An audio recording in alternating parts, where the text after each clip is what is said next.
Good morning. सब बच्चों में ये समझाने की कोशिश कर रहा हूं कि थोड़ा थोड़ा ध्यान देके तो बहुत लोग पढ़ते हैं, पूरा इंडिया पढ़ता है।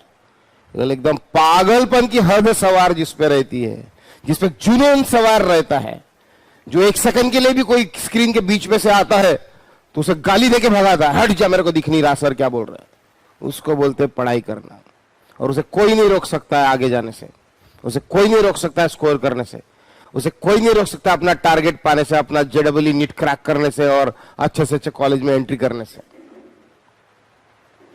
और अगर आप सोचेंगे कि सर हम ऐसा रिलैक्स होकर देखेंगे, हाँ भाई पढ़ा रहे ऐसा देख रहे नहीं तो नहीं देख रहे, बाकी क्लास के बच्चे हैं भैया आंसर देने के लिए, हमें क्या जरूरत पड़ी है, तो आप पीछे ही रह जाओगे। आपको पता भी नहीं चलेगा कि आप कितने कितने कितने पीछे चले गए, पता भी नहीं चलेगा कितने पीछे, है ना। तो अगर आप उस लाइव क्लासेस की अगर मजा नहीं ले रहे हो, उसका अगर फायदा नहीं ले रहे हो और ऐसे बैठे हो इनएक्टिव, तो कोई मतलब नहीं।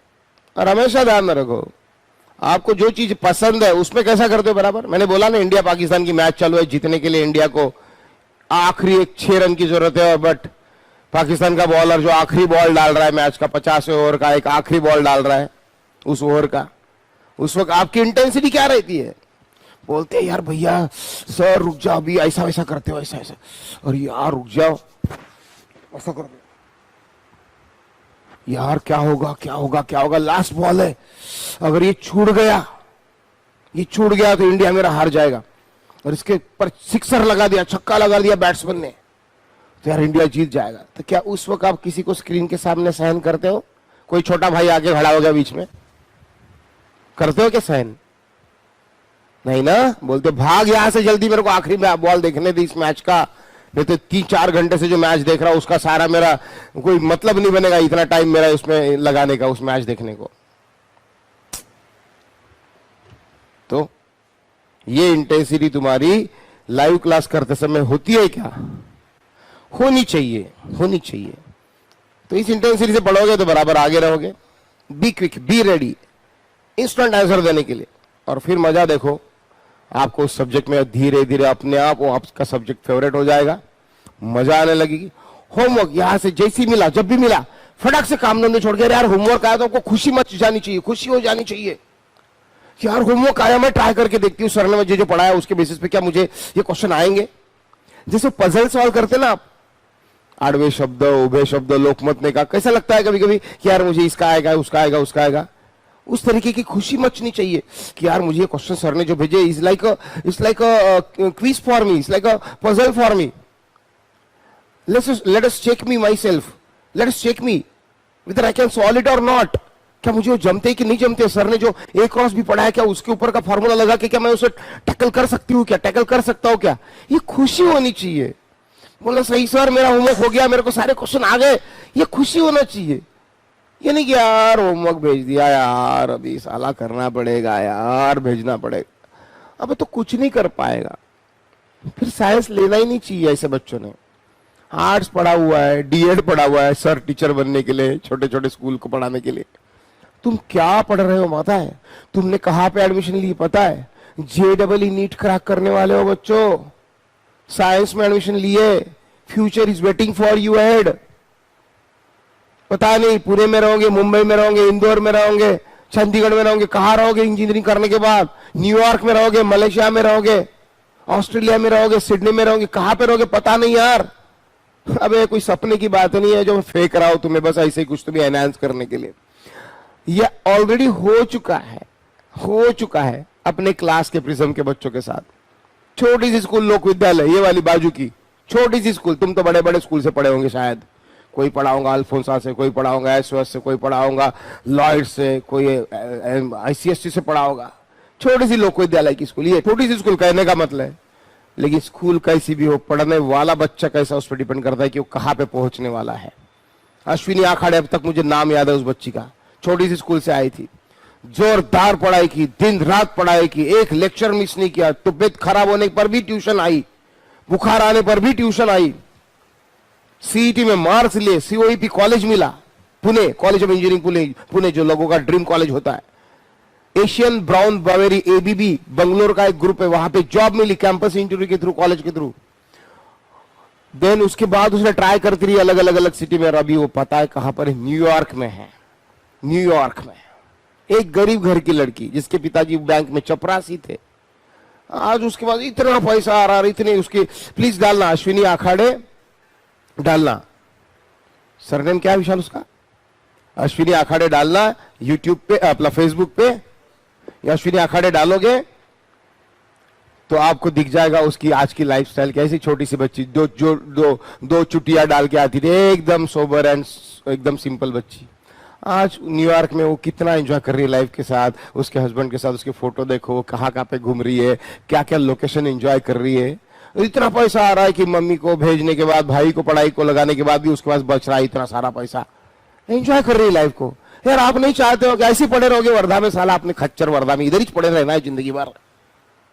एक बार मौका मिलता है लाइफ में, ध्यान में रखो बच्चियों, अपने पेरेंट्स को प्राउड करवाने का। अबे एक बार तो कम से कम अपने पेरेंट्स को रुलाओ।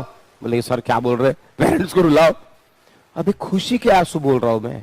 एक बार तो उनकी आंखों में तुम्हारे वजह से आंसू आना चाहिए, दुख वाले नहीं, खुशी वाले, कि किसी को बताते समय मेरी बेटी आज यहां पर है, ऐसा बोलते समय फादर की आंखों में आंसू आ जाए, मम्मी की आंखों में आंसू आ जाए कि मेरी बेटी यहां पर है। इतना बताते समय उनको इतनी खुशी हो कि उनके आंखों में आंसू टपक जाए। और अगर लाइफ में अगर एक बार भी नहीं तुम अगर कर सको तो क्या मतलब है इस लाइफ का, क्या मतलब है? क्योंकि तुम्हें क्या नहीं दिया पेरेंट्स ने, बताओ क्या नहीं दिया? तुम्हें बचपन से पढ़ाया, सॉक्स दिए, बूट दिए, रबर दिए, इरेजर दिया, पेंसिल दिए, स्कूल बैग दिए, किताबें दिए, कॉपी दिए, कपड़े दिए हैं, तुमने जो मांगा वो दिया है, तुमने जो खरीद के मांगा वो दिया। Now it's your time to give them something back. तुम्हारा समय आया है, तुम उन्हें क्या दे सकते? वैसे तो उन्हें कुछ नहीं चाहिए रे तुमसे, उनका पेंशन और उनका सब कुछ है, जो जिंदगी वो बराबर चला लेंगे अपनी। अबे पर कम से कम खुशी तो दो। पूरी लाइफ पता है पेरेंट्स क्या सोचते हैं? एज अ फादर मैं सोच रहा हूं, मैं बता रहा हूं तुम्हें, मैं बस इतना ही सोचता हूं कि बस यार मेरी बच्ची एक ऐसे मुकाम पे चली जाए तो मैं बोलूंगा मेरा लाइफ सफल हो गया। तुम्हें 10वीं में मार्क्स कम मिलते हैं, पेरेंट्स बेचारे कॉम्प्रोमाइज करते, कोई बात नहीं बेटा, कोई बात नहीं, चल 12वीं में ट्राई करते, फिर 12वीं में डालते हैं, 12वीं में तुम्हारे तरफ से पूरी होप करते, पहली स्टैंडर्ड से लेके 12वीं तक वेट करते कि तुम कुछ तो भी बन के दिखाओगे।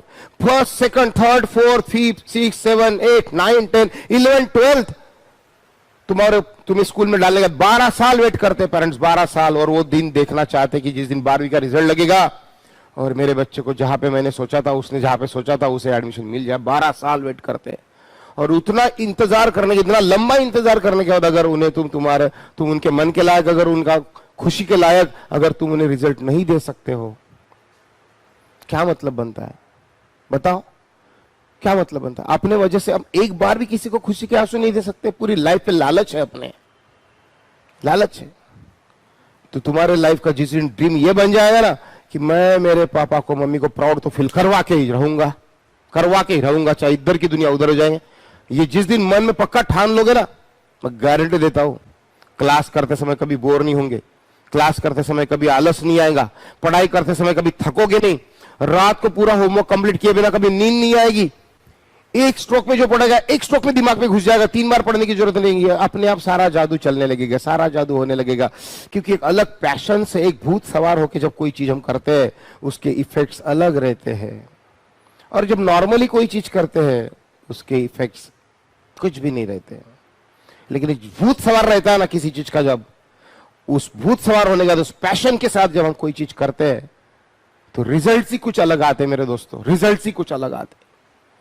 मैं चाहता हूं यार एक करो, मुझे इतनी अगर चिंता है तो आपको मेरे से 10 गुना होनी चाहिए।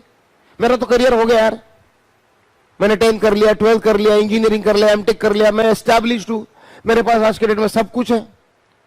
लेकिन मेरे को अगर इतनी चिंता, आपको कितनी होना चाहिए खुद के करियर की चिंता? कैसे बताओ आपको मैं? I am worried about you. मैं यहां से बैठ के चिंता में हूं कि आप करोगे कि नहीं करोगे। मुझे जवाब भी देना है ना पेरेंट्स को, इतना पैसा भरने के बाद मेरे पास डाला है उन्होंने आपको, वो मेरी कितनी अपेक्षा करते कि सर अभी देख लेंगे, भी पराग सर अभी देख लेंगे, जो भी अपने बच्चे का पराग सर देख लेंगे पराग सर। मेरे पे कितनी जिम्मेदारी समझते हो आप लोग? मुझे जवाब देना है 12वीं के रिजल्ट के बाद कि सर आपने क्या करके दिखाया, हमने तो बच्चों को आपके पास डाला था। मैं उस वक्त क्या जवाब दूंगा? मेरे अकेले के चिंता करने से नहीं होगा, मेरे अकेले के पैशनेट रहने से नहीं होगा, आपको सेम टाइम उससे डबल ट्रिपल 5 टाइम्स पैशनेट होना पड़ेगा, तब जाके हम दोनों के जो कोलैबोरेशन से, दोनों के कंबाइन इफेक्ट से, मेरी मेहनत, तुम्हारी मेहनत, दोनों का जुनून, यही मिलकर एक अच्छा रिजल्ट देगा। ऐसे अपने आप रिजल्ट नहीं आएगा। डोंट वरी, मैं आज अपना सुबह सुबह फिजिक्स पढ़ाना छोड़ के मैं आज क्या बातें कर रहा हूं सर, इतना टाइम वेस्ट कर दिया सर, आज फिजिक्स पढ़ाने का छोड़ के कुछ भी बता रहे सर, कुछ भी बता रहे सर, पढ़ाना गया तुम्हारा पीरियड चला गया, आज फालतू ही ज्ञान पिला रहे। बेटा फिजिक्स तो पढ़ा के छोड़ूंगा रे, फिजिक्स तो पढ़ाना मेरा शौक है, मेरी हॉबी है, फिजिक्स तो पढ़ा के छोड़ूंगा। कहा जाने वाला फिजिक्स है और मैं हूं, तुम उसकी चिंता मत करो। बट फिजिक्स पढ़ाने से ज्यादा मैं आज जो बात कर रहा हूं ना, पता नहीं मैं क्यों चिढ़ गया यार, जो पता नहीं मैं क्यों एकदम इतना सेंटी हो गया, इमोशनल हो गया, ये बातें मेरे मुंह से एकदम पढ़ाने का छोड़ के क्यों निकल गई। शायद हो जाता है एक हाथ बार ऐसा, बट मैं जो बोल रहा हूं ना, वो करोड़ों रुपए में भी नहीं मिलेगा फीस भर के जो मैं बोल रहा हूं, अगर आप सुन नहीं रहे हो, उसे समझ नहीं पा रहे हो। पूरे दुनिया के टीचर, पूरे दुनिया का नॉलेज, पूरी दुनिया की किताब एक तरफ, और आज जो मैं कह रहा हूं वो एक तरफ। क्योंकि एक बार तुम्हारे अंदर अगर आग लग गई तो किसी टीचर के टीचिंग की जरूरत भी नहीं पड़ेगी, वक्त आया तो आप ही निपटा दोगे। बोले अब तो सर मुझे आग लग गई, अब मुझे कोई नहीं रोक सकता। वो आग लगना जरूरी है, अदरवाइज हम कितना एफर्ट लेंगे, कुछ भी करेंगे, कुछ नहीं हो सकता। जब तक तुम खुद ड्रीम नहीं देखते, खुद ड्रीम नहीं देखते, तब तक कुछ नहीं होता। जिन्होंने भी आज तक बच्चों मेरे यहाँ से टॉप रैंकिंग लाए हैं और अच्छे अच्छे कॉलेज लाए, उनकी अपनी एक स्टोरी है, और स्टोरी है ड्रीम को देखना जरूरी है, उसके बिना कुछ नहीं हो सकता। मैं मेरे क्लास में 4 बच्चे, मेरी संघर्ष वाली स्टोरी अगर आपने देखी होंगी यूट्यूब पे, मेरे इंस्टीट्यूट की संघर्ष वाली 4 मेरे बच्चे हैं, उनकी स्टोरी मैंने पिक्चराइज की और वो पिक्चराइज करके मैंने यूट्यूब पे डाली। अगर आप उनको देख सको तो देख लेना, आपको आग लग जाएगी, आग लग जाएगी आपको। और अगर आपने नहीं देखी होंगी तो आज का पीरियड थोड़ा लेट हुआ तो भी चलेगा, लेकिन मैं आपको बता दूं, मेरे आज भी मुझे मेरी पहली बैच का स्टूडेंट सचिन घोड़कांदे याद है, उसके बारे में मैं बताना चाहूंगा। सचिन घोड़कांदे आपको 1000 गुना प्रेरणा दे देगा या इंस्पिरेशन दे देगा। फिजिक्स तो मैं पढ़ा ही लूंगा, डोंट वरी कि आज का सर लेक्चर अपना चला गया, अरे वो तो पढ़ा दूंगा। लेकिन जो चीजें तुम्हारे तरफ से अगर आ गई ना, तो अपन फाड़ के रख देंगे, फाड़ के रख देंगे। सचिन घोड़कांदे मेरा स्टूडेंट, एकदम गरीब फैमिली का, उत्तम राव घोड़कांदे वायगांव के फार्मर का बच्चा, जिसके माँ पिताजी दिन भर खेतों में काम करते हैं और कोई पैसे पानी का प्रबंध नहीं है। 61% मराठी मीडियम वायगांव के स्कूल से लिया बच्चा, एक्चुअल परसेंटेज है। चाहिए तो फेसबुक पे जाके सचिन घोड़कांदे डाल देना और फोन लगा के या मैसेंजर में जाके पूछ लेना कि आपको मराठी मीडियम में वायगांव में कितने परसेंट मिले थे। 61% का बच्चा, लेकिन प्राउड के साथ बता रहा हूं, साइकिल किराए पे निकालने के लिए ज्यादा पैसे लग सकते हैं, इसलिए बस स्टैंड के बाजू में, वर्धा के बस स्टैंड के बाजू में एक छोटी सी स्कूल है जहां पे कोई एडमिशन नहीं लेना चाहता हो, क्योंकि उस स्कूल का स्तर इतना नीचे है कि कोई बच्चा वहां पे नहीं पढ़ना चाहता। जैसे कि उसका स्कूल का नाम महात्मा गांधी जूनियर कॉलेज, वहां पे बच्चे ने एडमिशन लिया, इतना मतलब लो लेवल की स्कूल में। और वहां से एक अपने दोस्त के साइकिल पे डबल सीट बैठ के मेरे ट्यूशन में आता था। मेरी ट्यूशन क्लास वहां उस वक्त रामनगर में अग्निहोत्री कॉलेज के पास होती थी, एकदम दूर, वहां पे दूर दूर तक घर नहीं थे उस वक्त, वहां पे वो आता था। बट बच्चा इतना जिद्दी था कि बस में आते समय भी मेरा होमवर्क करता था, जाते समय दिया हुआ होमवर्क करता था, आते समय किताब पढ़ता था। 61% का बच्चा, ये क्यों करता था? वो क्यों करता था? क्योंकि उसने एक ड्रीम देखा था, ड्रीम, सपना देखा था। अपने पेरेंट्स, माँ पिताजी खेतों में काम कर रहे, धूप में पसीना पोंछते हुए काम कर रहे, कभी बारिश आ रही, कभी बारिश नहीं आ रही, ऐसे इसमें मैं काम कर रहा हूं। तो उसने कसम खा ली उस वक्त, बेटा बेटा बोला सचिन तो हर टेस्ट में आगे रहता है, इतना कम परसेंट वाला बच्चा हो कि कैसे क्या तू कर लेता है, ये कैसे कर लेता है? तो उसने मुझे बताया, बोले सर मैं गरीब जरूर पैदा हूं, लेकिन मैं गरीब मरूंगा नहीं। गरीब पैदा होना मेरे हाथ में नहीं था, हो गया, लेकिन गरीब नहीं मरना है मुझे, मैं कुछ करके मरूंगा, ये तो मेरे हाथ में है सर। बोला बेटा सही है। और उसने उस ड्रीम को अपना लाइफ का ड्रीम बना लिया और उसने जिस तरीके से पढ़ाई की, सारे ट्यूशन वाले लोग मुझे हंसते थे वर्धा के। मैं बोलता था मेरे बच्चे टॉपर आएंगे, मेरी पहली बैच है, तो बोलते थे शाम बैठ, तू पहली बार ले रहा ना फिजिक्स की ट्यूशन। ऐसे बहुत एक से एक मेरिट स्टूडेंट मेरे क्लास में आ चुके हैं, हमारे क्लास में आ चुके हैं। वो तेरा स्टूडेंट टॉपर ऑपर कुछ नहीं आएगा, हमारे पास जेबी के, न्यू इंग्लिश के बड़े बड़े कॉलेज के बच्चे हैं जो उससे भी ज्यादा मेरिटोरियस है, तो ये टॉपर नहीं आ सकता, टेंशन मत ले। मैंने बोला आएंगे मेरे बच्चे, दूसरा मेरा बच्चा टॉपर आएगा। जब पेपर दिया बच्चों, एक मराठी मीडियम 61% वाला बच्चे ने, वो भी ऐसी छोटी सी गांव से पढ़े बच्चे ने 95 मार्क्स लिए फिजिक्स में और वर्धा में सेकंड टॉप किया। बोले कि सर फर्स्ट तो नहीं आया। तो बताता हूं फर्स्ट टॉपर की कहानी, बाद में बताता हूं, बने रहिए मेरे साथ, आपको मजा आ जाएगा सुन के। तो 95 मार्क्स लिए फिजिक्स में और बोले सर मैं अभी एक सीड कंपनी वहां पे 1500 रुपए महीने का जॉब करूंगा, क्योंकि पढ़ने के लिए तो आगे पैसे नहीं है। तो बेटा उस वक्त मैं भी बहुत कुछ खास नहीं था, मेरी भी कंडीशन ऐसी हल्की पतली थी, 10-20 बच्चे लेके मैं पढ़ाता था। तो मेरे पास 8,500 रुपए थे और कुछ मैंने जो मेरी एक नई बैच आई थी जूनियर बैच, और उनसे 50-50 रुपए लेके हमने कलेक्ट किए। फिर सचिन ने भी कुछ थोड़ा सा लोन वगैरह किया बैंक से। कॉलेज को भी थोड़ा सा हमने रिक्वेस्ट की कि भैया इनको इंजीनियरिंग करना है, और हम इंजीनियरिंग को एडमिशन की। उसके बाद जैसा तैसा करके 4 साल कंप्लीट करे। आज जानना चाहोगे सचिन क्या करता है? आज सचिन बेंगलोर में एक बहुत बड़ा सॉफ्टवेयर इंजीनियर है, बहुत बड़ा। भैया मुझे जानकर बताकर खुशी होगी कि मुझे अगर कभी पैसे की जरूरत पड़ जाती है या मुझ पे अगर कोई आपत्ति आ जाती फाइनेंशियल, तो वो वहां से बोलता था सर मैं बैंक में डाल रहा हूं, तुम्हारे अकाउंट में यूज कर लेना, जब तुम्हें मतलब तुम्हारी प्रॉब्लम सॉल्व आ जाएंगी तो वापस कर देना। सोचो बेटा, ये होता है स्टूडेंट एक गुरु की, क्या बोलते हैं उसको, इज्जत करने वाला। मेरे को बताते हुए मेरे आंखों में पानी आ रहा है, क्योंकि ये स्टोरी सच्ची है। कोई बना बुना के फेक स्टोरी सुना के तुम्हें इंप्रेस नहीं करना चाहता। तो ये होता है स्टूडेंट कि वो अपने गुरु को अब तक नहीं भूला उस वक्त जो उसे मदद उसने की, और उसको किस चीज ने बनाया, तो उसके खुद के ड्रीम ने बनाया। वो ड्रीम लाइफ में होना जरूरी है। आज वो एक सॉफ्टवेयर इंजीनियर है, उसकी वाइफ मर्सिडीज बेंज में इंजीनियर है। मर्सिडीज बेंज सुना होगा आपने, कार की बहुत बड़ी कंपनी, पूरे वर्ल्ड वाइड सब लोग जानते हैं, उसमें उसकी वाइफ काम करती है। बड़ा सा 75 लाख रुपीस का उन्होंने बहुत बड़ा सा घर खरीदा है बेंगलोर में, कार है, स्पोर्ट्स बाइक है, सब कुछ है। उसके पेरेंट्स आज फ्लाइट से जाना आना करते हैं, बेंगलोर जाना रहा तो भाई को सेटल कर दिया। और क्या चाहिए? एक बच्चा जब पढ़ता है ना फैमिली में, तो पूरी फैमिली को कहां पे लेके जाता है, उसका ये उदाहरण है बच्चों। कहां पे लेके जाता है उसका ये उदाहरण। ये एक बात होगी। अब बता रहा हूं उसी मेरे पहली फिजिक्स के बैच के फर्स्ट टॉपर की कहानी। फर्स्ट सुभाष पनपालिया। सुभाष पनपालिया की स्टोरी सुनने लायक है बच्चों, आप खुश हो जाओगे। उसके पिताजी क्या करते मैं पहले बताऊंगा। सुभाष पनपालिया के पिताजी करते थे, सुबह साइकिल निकालो, साइकिल पे 4 थैलियां लटकाओ, और वो थैलियों में क्या रहता था, सुपारी, सौंफ, चेरी, पान पसंद, गुटखा, ऐसे उसकी पैकेट्स रहते थे, और पैंठेले पे ले जाके उनको पहुंचाना, और उसके बदले में कंपनी की तरफ से जो पैसा मिलता था वो कलेक्ट करना। सोचो कितने गरीब फैमिली का होगा। सुभाष 2 बहनें एक छोटे से घर में रहते थे, बार बार किराए से निकाल देते थे किराया, घर मालिक दूसरा घर ढूंढते थे, तीसरा घर ढूंढते थे। वो बच्चा सचिन का ही बैचमेट मेरे बैच में था।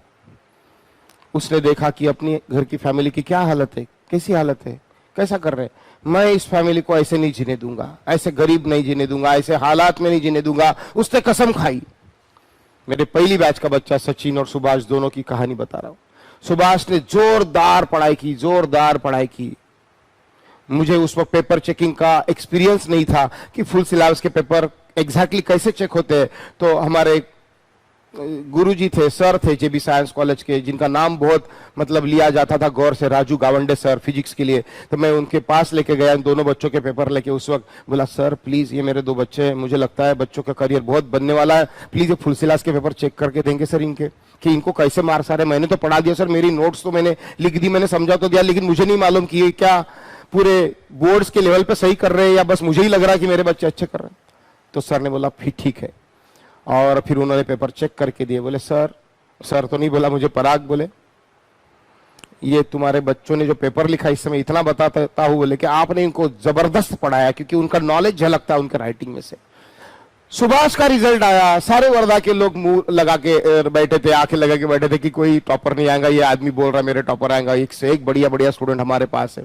सुभाष ने 97 मार्क्स लिए फिजिक्स में, 97 मार्क्स लेके वर्धा में टॉप किया। इंग्लिश का बच्चा था, 10वीं में सिर्फ 72% थे, सेमी इंग्लिश मीडियम का बच्चा, पूरे इंग्लिश में टॉप कर दिया। और सुभाष उस वक्त का वर्धा टॉपर था फिजिक्स। मेरे पहली बैच का, मैंने लाइफ में पहली बार फिजिक्स पढ़ाया था। उसके बाद सुभाष ने गवर्नमेंट कॉलेज से इंजीनियरिंग किया। उसके बाद उसने डिजिटल इंजीनियरिंग के कुछ कोर्सेज किए पुणे में। बाद में वो आईफ्लेक्स कंपनी में ज्वाइन हुआ, ओरेकल में ज्वाइन हुआ। हर 6-6 महीने में वो कंट्री बदलता है बच्चों। कभी इजिप्ट में रहता है, तो कभी ईरान में रहता है, तो कभी फ्रांस में रहता है, तो कभी जर्मनी में रहता है। इतने गरीब घर का बच्चा, यानी वो जब आता है तो लगता है यार बाप रे, प्राउड फील होता है, पहचान भी नहीं आता है अपना ही स्टूडेंट है करके।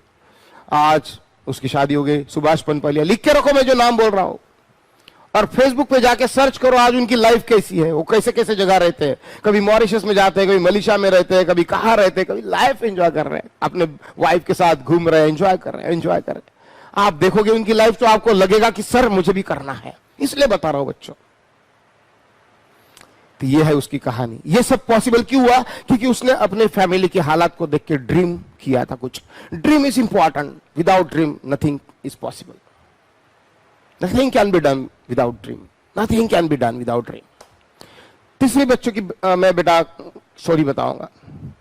अश्विनी आखाड़े, जो थोड़ी देर पहले है, पिताजी बैंक में चपरासी, कोई पैसा नहीं, कुछ नहीं, छोटी सी स्कूल लोक विद्यालय में काम करती थी। माँ एकदम परेशान क्योंकि पिताजी कुछ सपोर्ट नहीं कर रहे थे, माँ को अच्छे तरीके से कुछ नहीं रख पा रहे थे, हमेशा मारपीट ये वो।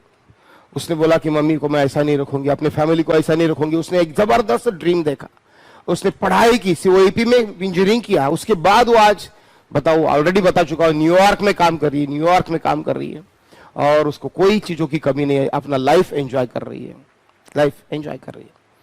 और एक बच्ची का नाम बताऊं, अंकिता फुलझेले। अंकिता फुलझेले अंकिता फुलझेले मेरे क्लास की बच्ची थी। उसको हमने कई बार देखा कि पहले 10 में, पहले 15 रैंकिंग में ही आती थी, कभी उसने अपना रैंक नहीं छोड़ा, 10 के बाद अपने आप को नहीं जाने दिया। मैंने बोला 10 में इतना तो खास परसेंटेज नहीं है भैया, ये बच्ची इतना हमेशा कंसिस्टेंट कैसे क्या रहती है। मैंने बोला बेटा क्या करना है, मैंने उसका एक बार 1-to-1 काउंसलिंग लिया, बेटा क्या करना लाइफ में। बोला सर मुझे डॉक्टर बनना है, मुझे डॉक्टर बनना है, और मुझे सेवाग्राम से ही डॉक्टर बनना है। बोला क्यों, नागपुर नहीं चलेगा? नहीं सर, बोले सेवाग्राम से ही बनना है। बोला ओके कोई बात नहीं। तो बोला बेटा तुझे क्यों लगता है कि तेरा नंबर सेवाग्राम में लगेगा? तो बोले सर मैं क्योंकि 5 घंटे पढ़ाई करती हूँ।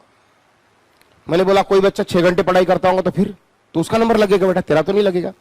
तो बोले सर मैं 7 घंटे पढ़ाई करूंगी। बोला बेटा कोई बच्चा होगा वो 8 घंटे पढ़ाई करता होगा तो उसका नंबर लगेगा, तेरा तो नहीं लगेगा। फिर बोले 9 घंटे पढ़ाई करूंगी। और बेटा बोला कुछ बच्चे रिपीटर होते, उनको काम धंधे ही नहीं होते, उनकी कॉलेज खत्म हो चुकी रहती है, उनका सब खत्म हो चुका रहता है, वो सेकंड चांस रहता है, एक तो ठोकर लगी रहती है, खवले हुए रहते हैं, चिड़े हुए रहते हैं। अगर बेटा बोला वो बच्चे अगर दिन रात 24 घंटे पढ़ाई करोगे तो उनके आगे तुम कैसा जाओगी? तो बोले सर सही बात है, अब आप ही बता दो सर मैं क्या करूं, लेकिन मुझे तो सेवाग्राम में एडमिशन लेनी है। तो मैंने बोला बेटा सेवाग्राम में एडमिशन क्यों लेनी है तू मुझे बता, फिर मैं तेरे को रास्ता बताता हूं कि सेवाग्राम में एडमिशन अपनी कैसे होंगे। तो बोले सर मेरी मम्मी सेवाग्राम में काम करती है। बोला डॉक्टर है? नहीं सर। बोले डॉक्टर नहीं है थोड़े से ऐसी एक साधारण सी पोस्ट पे है, लेकिन मैं जब भी कभी सेवाग्राम जाती हूँ या मम्मी जब डॉक्टर को एप्रॉन पहन के स्टेथोस्कोप गले में डाल के टप टप टप टप करते हुए इधर से उधर जाते हुए दिखते हैं, अपने से कम जो पोस्ट वाले जो लोग हैं उनके ऊपर रोब झाड़ते हैं, तो मेरी मम्मी सर हमेशा एक सपना आंखों में लेके वहां पे देखती है कि काश कभी मेरी अंकिता एक दिन ऐसी एप्रॉन पहन के और स्टेथोस्कोप गले में डाल के कभी इस हॉस्पिटल में टप टप टप टप इधर एक डॉक्टर की तरफ बिहेव करेगी तो मैं बोलूंगी मैं इसकी माँ हूं। और सर भले मुझे वो मेरा मम्मी को वो फील देना है, वो फीलिंग देना है कि मैं उसी कॉलेज में जहां पे मेरी मम्मी काम करती है, जो डॉक्टर तो नहीं है बस कुछ दूसरे छोटे मोटे पोस्ट पे, उसी हॉस्पिटल में मुझे डॉक्टर बन के दिखाना है और मेरे मम्मी को प्राउड फील करवाना है। तो बेटा बोला इससे तू अपना ड्रीम बना ले, इस ड्रीम को देख देख के तू पढ़ाई कर, तुझे कोई नहीं रोक सकता। तो जब भी पढ़ाई का किताब निकले तो ऑर्डिनरी मत पढ़ो, ये समझ के पढ़ कि मेरा मम्मी का ड्रीम कंप्लीट करने का ये प्रोजेक्ट है जिसको मैंने हाथ में लिया है, और ये प्रोजेक्ट कंप्लीट करने के लिए मुझे पढ़ाई करनी है। ये सोच सोच के तू अगर पढ़ाई करेंगी तो बोला तेरे को दुनिया की कोई ताकत उस कॉलेज में एडमिशन लेने से नहीं रोक सकती। उसने मेरी बातों पे अमल किया, उसको समझ में आया कि मेरे लाइफ का असली ड्रीम क्या है। एग्जामिनेशन में स्कोर करने के लिए मुझे पढ़ाई नहीं करनी है, मुझे मेरे मम्मी का ड्रीम कंप्लीट करने के लिए पढ़ाई करनी है। ये जब बात उसको समझ में आई और जो उस तरीके से उसने जब पढ़ना चालू किया तो उसको जो बातें 2 घंटे में समझ में आती थी वो 15 मिनट में समझ में आ लगी। जब उसे 12 बजे नींद आ जाती थी तो उसके नींद ही आना बंद हो गया, क्योंकि उसने सपना देखा था, वो भी खुली आंखों से। बोलते कि सपना तो वो होता है जो नींद आने के बाद देखा जाता है, वो नहीं। अब्दुल कलाम आजाद ने बोला शायद, आई डोंट नो, लेकिन सपना तो वो होता है कि वो साला सोने ही ना दे, नींद भी खराब कर दे तुम्हारी। और उसको ऐसा उसके साथ हो गया। वो हमेशा अपने आप को एक स्टेथोस्कोप एंड एप्रॉन पहन के देखती थी, उस व्यू में अपने को देखती थी, उस तरीके से उस कॉस्ट्यूम में अपने को देखती थी, और उसको थकने नहीं दिया। उसके जज्बे ने, उसके ड्रीम ने, उसकी मम्मी की वो इच्छा पूरी करने के ड्रीम ने थकने नहीं दिया। पढ़ाई किया, पढ़ाई किया। उससे कई ज्यादा बच्चे ट्यूशन में के मेरे क्लास के आगे थे, कम से कम 25 बच्चे उससे आगे थे। सबको पीछे छोड़ दिया, सबको पछाड़ के रख दिया, और उसने सेवाग्राम मेडिकल में एडमिशन लिया। अंकिता सेवाग्राम मेडिकल कॉलेज में 3rd ईयर, शायद 2nd ईयर में होगी, और उसने अपनी मम्मी का ड्रीम पूरा किया। कौन सी चीज आगे ले जाती है वो समझाने की कोशिश कर रहा हो, वो है ड्रीम जो तुमने देखा हुआ। और एक आखिरी स्टोरी बच्चों को सुनाऊंगा, वो सुन के आप हिल जाओगे, हिल जाओगे। ललित महाजन की स्टोरी सुनाऊंगा। मेरे क्लास का बच्चा, काला कुला सा, सावला सूला सा, एक भी लड़की उसकी तरफ नहीं देखेंगे ऐसा। Apart from the joke, just try to understand the feel of the story, moral of the story. Lalit Mahajan ऐसा बच्चा, सादा सा, लेकिन हमेशा देख रहा हूं पहले 5 रंग में, पहले 10 रंग में, पहले 3 रंग में, कभी पहले 2 रंग में, कभी एक हाथ बार टॉपर। बोला सादा सुदा बच्चा। मैंने उसकी फॉर्म ढूंढा, फॉर्म में देखा 81%। बोला यार 81% कोई खास नहीं, इससे तो अच्छा 90% वाले बच्चे मेरे पास है। बोला ये कैसे क्या बना हुआ है कंसिस्टेंटली। मैंने एक दिन उसको बुलाया, बेटा बोला तू कंसिस्टेंट है अपने वाले स्कोरिंग में, क्या राज है इसका।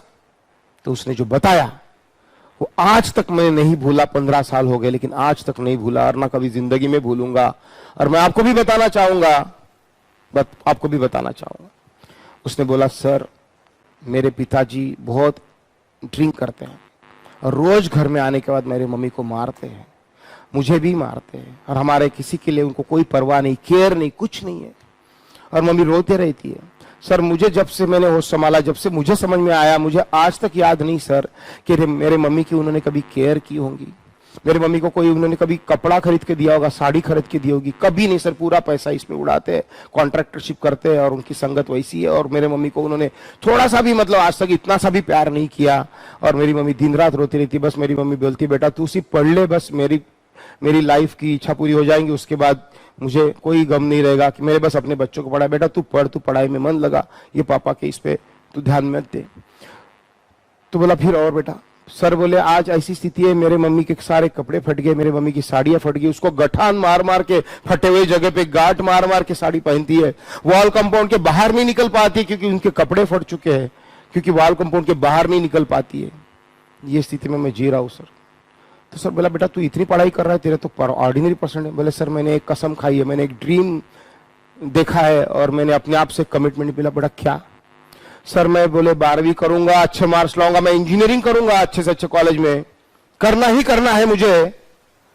और जब मेरा इंजीनियरिंग कंप्लीट हो जाएगा, जब मेरी पहली तनख्वाह होगी, वो चाहे 10,000 हो, चाहे 1 लाख रुपए हो, पूरी उस पूरी की पूरी पैसे से, उस पूरी की पूरी पैसे से मेरी मम्मी को 1 लाख भी अगर तनख्वाह मेरी को मिलती है पहली, तो पूरी 1 लाख रुपए की सर मैं एक चीज खरीदना चाहता हूं। मतलब क्या खरीदना चाहता। मैं अपने मम्मी को साड़ियां खरीदना चाहता हूं।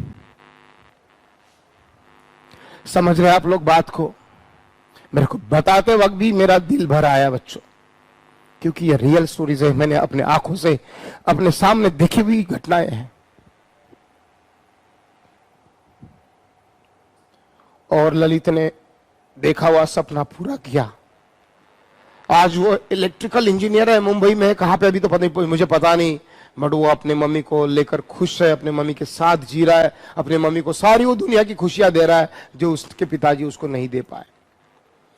सो मेरा कहने का मतलब बच्चों ये है कि ये सारे ड्रीम कंप्लीट होने के पीछे क्या रीजन है, क्या रीजन है। एक ड्रीम जिंदगी में उन्होंने जो देखा वो है। विदाउट ड्रीम कुछ नहीं हो सकता। अगर आपके पास कोई ड्रीम नहीं है, अगर है, अब आप सोचो आपका क्या है। आपने क्या ड्रीम देखा है कि बस ऐसे ही लगा लिया इंटीग्रेट प्रोग्राम, ऐसे ही लगा लिया फिजिक्स की ट्यूशन, और बस सर यार ऐसे ही पढ़ रहे हैं यार, सब लोग पढ़ते इसलिए। क्या हो आप, क्या हो, पूछो अपने आप से। ड्रीमलेस हो, एमलेस हो, क्या हो। अगर आप एमलेस हो, ड्रीमलेस हो, तो कुछ नहीं कर पाओगे। खुली आंखों से सपना देखो, जो तुम्हें सोने ना दे, जो तुम्हें नींद ना आने दे। ये सपना देखोगे जिस दिन, उस दिन तुम्हारी असली जिंदगी की पढ़ाई की शुरुआत होगी। और मैं गारंटी देता हूं तुम्हें पढ़ाई करने से कोई नहीं रोक पाएगा, कोई नहीं रोक पाएगा। और मैं हूं ना बेटा, मैं हूं ना पूरे 2 साल मोटिवेट करने के लिए, तुम्हें स्वस्थ न बैठने देने के लिए और तुम्हें पढ़ाई में ढकेलने के लिए। मैं हूं इधर बैठा हुआ, यहीं पे रहूंगा और करवा के लूंगा। ये प्रेरणा कहीं पर बिकी नहीं जाती है, खरीदी नहीं जाती है। बड़े बड़े सेटअप, बड़े बड़े इंफ्रास्ट्रक्चर, बड़े बड़े glass, AC, full AC classroom सब जगह मिलेंगी, क्योंकि ये पैसे से आते हैं। लेकिन बच्चों के लिए जो जज्बा होता है, बच्चों के लिए जो एक तड़प होती है दिल में, उनको बनाने की, उनका लाइफ सेट करने की, वो किसी भी दुनिया के इंस्टीट्यूट में वो जज्बा, वो पैशन, वो फील बेचा नहीं जाता है और ना ही उसे कोई खरीद सकता है। वो अपने अंदर होना चाहिए। तो वो जज्बा देने के लिए ही तो प्रिज्म एकेडमी यहां पर मतलब काम कर रही है पिछले 26 साल से, और उसी के लिए तो इस इंस्टीट्यूट का नाम है कि बच्चों को सिर्फ पढ़ाई नहीं, उसके साथ एक उनको उनका लाइफ का ड्रीम भी फील करवाती है। मैं ये बता के अपनी ऐड नहीं करना चाहूंगा, वो तो है ऑलरेडी, सबको पता है मैं क्या हूं और मेरा इंस्टीट्यूट क्या है। मैं आपको बता रहा हूं कि जिंदगी की असली लड़ाई शुरू करनी तो उसके लिए क्या जरूरी है। एक ड्रीम का होना जरूरी है, एक ड्रीम का होना जरूरी। और वो ड्रीम कैसा होना चाहिए? दूसरे का नहीं, दूसरे का नहीं। सर उसका ड्रीम है मर्सिडीज खरीदने का, तो मेरा भी ड्रीम मर्सिडीज खरीदने का। वो कभी दिल में तुम्हारे आग नहीं लगा। ड्रीम तुम्हारा अपना होना चाहिए, अपना होना चाहिए, खुद का होना चाहिए। ऐसा ड्रीम है, वो छोटा सा रहा तो भी चलेगा। आपने देखा ललित का ड्रीम क्या था? मर्सिडीज नहीं था, बंगलो नहीं था, दुनिया के ऐशोआराम नहीं थी, क्या था? बस मैं पहले सैलरी मेरी जब आएगी तो मेरे मम्मी को ढेर सारी साड़ियां खरीदूंगा। ये उसका इतना सा ड्रीम, उसने जिस ड्रीम ने उसे दिन रात सोने नहीं दिया, स्वस्थ बैठने नहीं दिया, पढ़ाई करते करते थकने नहीं दिया, और अपने गोल तक पहुंचने के लिए उसे कोई नहीं रोक सका। वो ड्रीम ऐसा हो कि यहां पे आग लगा दे, दिल में आग लगा दे, जला के रख दे, स्वस्थ न बैठने। ड्रीम ऐसा होना चाहिए, दूसरे का नहीं होना चाहिए, वो तुम्हारा होना चाहिए। और ऐसी कोई भी घटना अपनी लाइफ की याद करो, ऐसी कोई भी चीज याद करो। अगर आप अपने मम्मी से प्यार करते हो, अगर आपको अपने पापा की केयर अगर है, तो उनके लिए साला ड्रीम बना लो कि मैं मेरे पापा को एक दिन रुलाऊंगा खुशी के आंसू, ब्रैकेट में एक दिन रुला के दिखाऊंगा कि मेरे पापा फील करेंगे हाँ ये मेरी बेटी है। आपको नहीं पता आप क्या फीलिंग समझोगे पेरेंट्स की। जब आप बड़े हो जाओगे, अपने फादर को कभी किसी हॉस्पिटल में लेके जाओगे, फादर को अपने, उनके पास तो पैसे रहेंगे जेब में, लेकिन उनकी तबीयत जब खराब हो जाएंगी, जब इंजीनियरिंग मेडिकल करके जब ग्रेजुएट करके जब आओगे, कभी आपके पेरेंट्स की तबीयत खराब होगी, और कोई बेटी अगर अपने फादर को किसी हॉस्पिटल में ले जाएगी, और हॉस्पिटल के बाद वो डॉक्टर बोलेगा चेकअप करने के बाद सर 200 रुपीज हुए, और वो फादर के नहीं, जब आप अपने जेब से निकाल के रखोगे टेबल पे, तो उस दिन आपके फादर की आंखों में आंसू नहीं आए तो बोल देना, बोलेंगे मेरी बेटी बड़ी हो गई है, मेरे ट्रीटमेंट के पैसे खुद के जेब से दे रही है, खुद के कमाई से दे रही है। वो दिन उनको कब दिखाओगे? ऐसे ही मर जाओगे साला, ऐसे ही मर जाओगे। अरे उसी के लिए तो जीना है, उनको खुशी देने के लिए। अभी दोस्तों के साथ आप इन्वॉल्व हो, इधर बैठते हो, उधर बैठते हो, घूमने जाते हो, वड़ा पाव खाने जाते हो, उधर जाते हो। ये कोई दोस्तों के साथ किया हुआ मतलब क्या बोलते हैं फेयर नहीं है। दोस्त को भी खुश करना चाहते हो, इतना बड़ा जॉब पाओ, इतनी बड़ी पढ़ाई करके इतने बड़े दूर तक पहुंचो कि उनकी जब साला बर्थडे आए अपने दोस्त का, तो उसे कोई ऐसी चीज प्रेजेंट करो कि वो भी दिन भर पूरी जिंदगी भर अपने घर में सजा के रखे, ये मेरे दोस्त ने दिया हुआ मेरा गिफ्ट है। उस दिन के लिए पढ़ाई करो। अभी क्या छोटी मोटी दोस्ती है, छोड़ो सब कुछ, ये कोई फ्रेंड वेंड कुछ नहीं, कुछ नहीं, कुछ नहीं। सही जिंदगी बनाओ, फिर अपने दोस्तों के साथ दोस्ती निभाओ।